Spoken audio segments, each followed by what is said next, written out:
तुळशी विवाह म्हणजे काय? कार्तिक शुद्ध एकादशी या दिवशी श्री विष्णू भगवान योग निद्रेतून उठतात आणि त्याच दिवशी तुळशी म्हणजे पवित्र वनस्पती हिचा विवाह शालिग्राम म्हणजे भगवान विष्णूचे रूप यांच्याशी केला जातो. तुळशी ही पूर्वजन्मी वृंदा नावाची पतिव्रता स्त्री होती.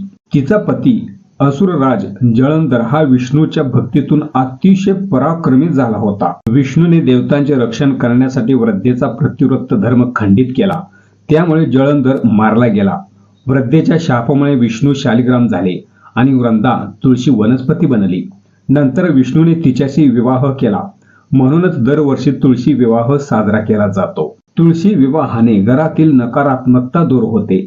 विवाहित स्त्रिया आणि कुमारिका या दिवशी तुळशीचे पूजन केल्यास त्यांना सौभाग्य व उत्तम वर मिळतो आणि याच दिवसापासून देवकार्य व लग्न कार्य सुरू करण्याची प्रथा आहे. ही माहिती तर तुम्ही ऐकलीच, पण या चॅनलला लाईक केलं नसेल तर लगेच लाईक करून टाका.